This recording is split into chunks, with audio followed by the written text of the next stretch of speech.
بسم اللہ الرحمن الرحیم۔ ہمارے چینل کو دیکھنے اور سننے والوں محترم بہنوں اور بھائیوں، السلام علیکم ورحمۃ اللہ وبرکاتہ۔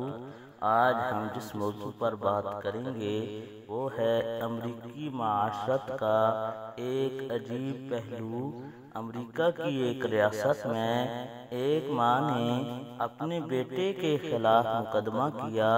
وہ مقدمہ اخبارات کی زینت بھی بنا اور ٹی وی پر بھی اس کی تفصیل آئی۔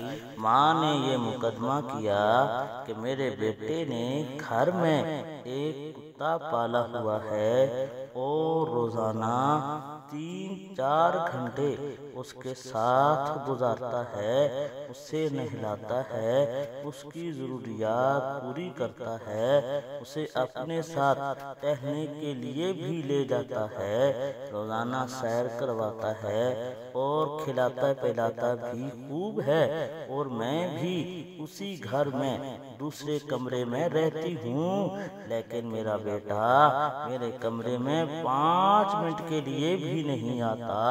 اس لیے عدالت کو چاہیے کہ وہ میرے بیٹے کو روزانہ میرے کمرے میں ایک مرتبہ آنے کے لیے ضرور پابند کرے۔ جب ماں نے مقدمہ کیا تو بیٹے نے بھی مقدمہ لڑنے کی تیاری کر لی۔ ماں بیٹے دونوں نے وکیل کر لیا۔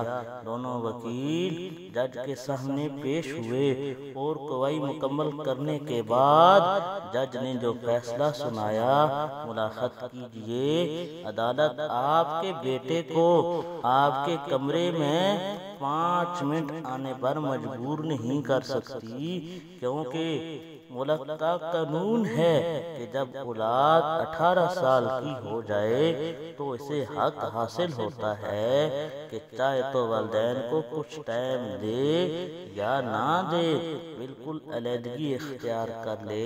رہی بات کتے کی، تو کتے کے حقوق لازم ہیں جنہیں ادا کرنا اس پر ضروری ہے۔ البتہ ماں کو کوئی تکلیف ہو تو اسے چاہیے وہ حکومت سے رابطہ کرے، وہ اسے بوڑھوں کے گھر لے جائیں گے، وہ وہاں اس کی خبر گیری کی جائے گی۔ اس واقعہ سے پتہ چلا کہ امریکہ جیسے معاشرے میں ماں سے کتے کے حقوق زیادہ ہیں۔ اللہ تعالی ہمارے معاشرے کو ایسی معاشرت سے اپنی پناہ میں رکھے، آمین۔